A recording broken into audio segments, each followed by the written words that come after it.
got with us today? Shanika. Can you bring us up to speed, Miss Shanika, on what's been going on with you since the last time we spoke? I'm not gonna say there's been much change. I mean, I've been making progress and I've slowed down a lot. You know what I'm saying? I'm down to 2 cigarettes a day. But it's the same situation. It's getting a little bit better day by day though. I see you switched over from the east side to the north side. What caused that change and what brought that about? Actually, I started off on this side. This is where I started off. This is where I got off the Greyhound at. And I don't be knowing where I be at. They just be dropping me off places. But I started off here.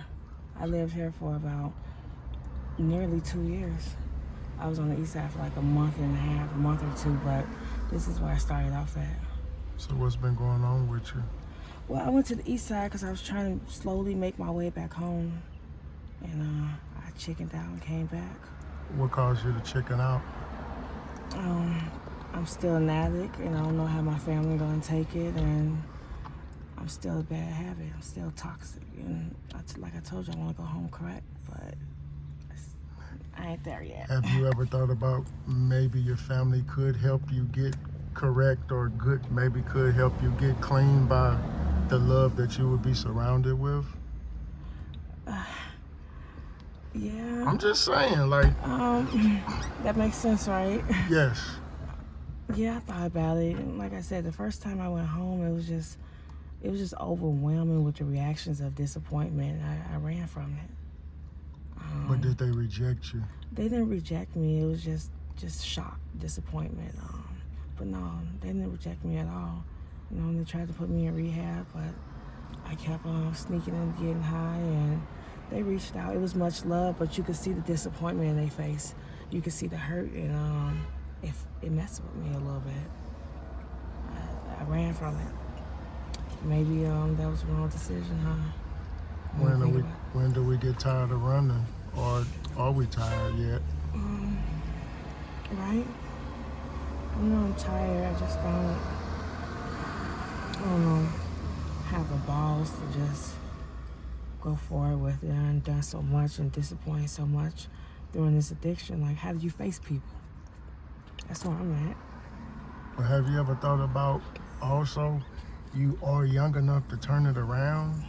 Like you're young enough to basically, do your 180 and turn things around and go in a different direction if that's what you choose to do. Right. I think about it every day, but again, I'm not gonna say that I'm putting the pipe down today because I haven't succeeded. I haven't put it down a few times, but the second I get out of rehab, I relapse the same day. So I'm in like a spiritual war right now. And 1 foot in, 1 foot back, and making a critical decision is just taking time, It needs to speed up.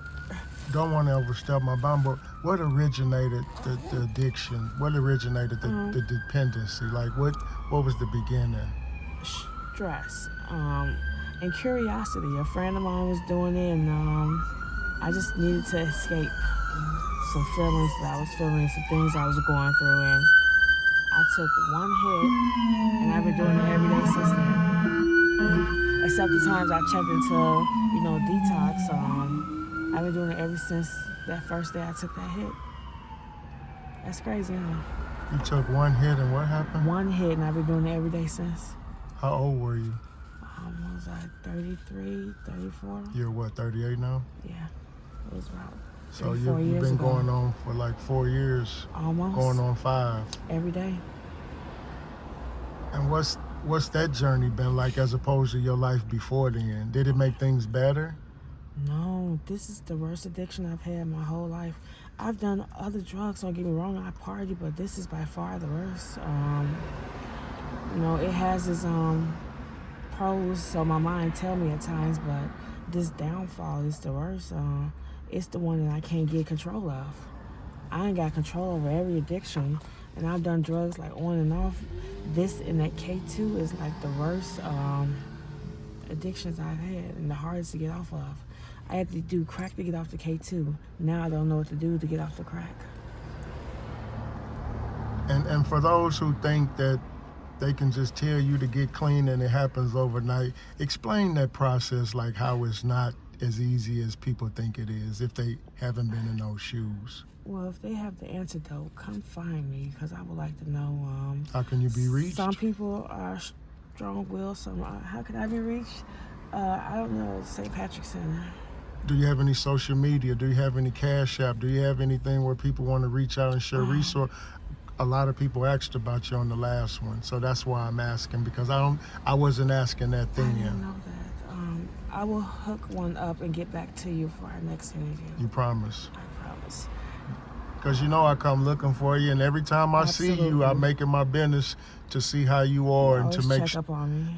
and because it's more than just an interview, I really want to not see you out here one day. Like you went back to Chicago, you turned things around, and you might reach out one, hey man, I'm okay, don't worry about me, I'm good. But until then, I gotta make sure you're okay the best that I can. If I see you, I'm gonna stop and check on you and ask you is you're okay. Like it's kind of impossible not to. Thank you. Because I saw you a couple months ago, and now I'm seeing you now, and it's like, okay, now what's going on? What's the plan? Are we even thinking about turning it around? Or we kind of just... I've contacted a couple of rehabs that I was supposed to be entering. I just chickened out on the phone call. Why? I don't know, chasing that high, chasing that feeling. And don't know how I'm going to be when I go sober and have to deal with the things I've done and things that, it's just a lot you have to deal with when you sober up and face reality and face the people you're hurt and disappointed and things you've done. It's just like, am I ready for that punch? If you don't mind me just kind of throwing something in, once you get up the courage to face it, you don't have to run anymore. You're going to get tired of running. You're going to get tired of hiding.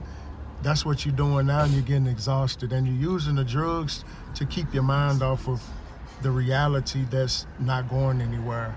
And no matter how much you use, it's still going to be there when the high come down and you back to chasing. So I just say you have to put it on the scale and weigh it up. What's more important? Facing reality and dealing with the hard truth, or chasing the dragon and dealing with a false sense of security and a ghost that I'm never going to catch, because how can we put our hands on ghosts? They're ghosts. And that's kind of what you're doing right now. I talk to so many people, and I just wish everybody would just understand that it's nothing that you've done that you can't right. There's no wrong that you've done that you can't right. It's just facing it. And the more you prolong it and put it off, the harder it gets, because you're building that anxiety up in your mind. And I just say that whenever you're ready, because nobody can tell you when you're ready, but when you're ready, you'll make that step. But until then, I'm going to keep checking on you. I'm going to keep stopping and speaking to you and conversing with you and just checking your mental, because I know it's hard out here. And I know these people aren't nice people all the time. And you have a nice spirit, you have a nice demeanor, you have a nice personality, and sometimes you don't attract that out here. And I understand that. But I just want you to know, every time you see me, we gonna have that rapport with each other where I'm gonna make sure you're okay the best of my ability, because that's basically, I owe it to you until I don't see you no more. Thank you. And I'm sure your family feels the same way. They just gotta give you a hard time. But you gotta forgive yourself first. And once you forgive yourself, it's not about the family no more, because your family gonna be your family. And they gonna have something to say whether you're doing good or bad. And half of them doing stuff that don't nobody know about. They just ain't been, exposed. But family gonna always be family. They can be your best of friend, worst of enemy, but the blood still remain the same. It's how you deal with them. But you gotta forgive yourself, and you gotta move forward, because this ain't moving forward. You running. I mean, what have you accomplished since you've been here? Besides, I've picked up on my weight. I've got down to 2 cigarettes a day. Okay, see? I'm taking baby steps. I've slowed down actually on it. I'm not doing it as much as I usually. I'm not chasing it as much, and it's taking time. It's going back and forth with the setbacks, but I've made some progress as far as being able to control my fiend for it. When are you gonna hook up your social media and your Cash App so I can know when when is the hookup process so I can get that out there to people? Right, give me this week to I have to get a phone because I don't even have a phone right now. So You always have a phone situation. It's always up in the air. I haven't got a phone since that last time. I know. Remember, I've seen you since. But I give you my word. This week I'll get a phone so you can keep in contact. And A lot of people can be able to reach out. I can show you the comments. People are rooting for you. People want you to succeed. These are strangers. Thank you. But you have to let people know what you're dealing with that's keeping you from succeeding, because it's only you know that. Absolutely. People going to assume whatever they want to assume, but you can set the record straight on, man, what exactly are you dealing with that you can't go back, or like, what is it you can't get past, because that's going to keep you here. And it's like, what you going to do here? Exactly. I know you can't see yourself staying here forever. I mean, You've been here how long? I've been here 2 years. As opposed to being in Chicago, what, 36 years? 22 years, the first years of my life, and on and off since then. Chicago's home. That's my life, and eventually I have to go home. That's my world. That's what my heart. I can't do dope around. Most of my family's in Chicago. I went on to a different city, a different state to do drugs. It wasn't until I got away from them that I started doing drugs, you know what I'm saying? I carry a certain respect, you know what I'm saying, for the people at home, my friends, my family. I can't look at them and be on dope and just be comfortable with it. So I'm making the excuse and the reason to be able to use drugs. I know. You know what we By the forgetting? time I get home, I ain't gonna have no choice but to drop the pipe. You know what we forgetting in that equation? Respect for self. What about the respect for ourselves that will govern ourselves, where we can stay on the straight and narrow whether our family around or not? Because it's kind of toxic. I went home about 3 years ago for my birthday, and the time I entered the city to the time I left, I didn't do drugs or go seek it for 2 weeks straight. How did you feel? It felt great. I didn't even think about it. So that's something to think about, huh? All I did was a cigarette every now and then, but not really. I didn't pick up no drugs. I didn't go looking for it or anything. Ask nobody about it. I didn't crave it. Like that spot was filled. So that's wild, huh? That I'm running from that. I don't know. It gets greater. I'm just gonna stay in prayer and ask everyone for their prayers as well, and take it day by day. If there's anything you want to say in closing to anybody, or anything that you want to get off your chest in closing, now's the time you can say it. I just want to reach out to anybody that's struggling with it. Just stay in prayer, and ask God for guidance through it, because it is a tough battle, and know that you're gonna get through it. Thank you, Miss Shanika.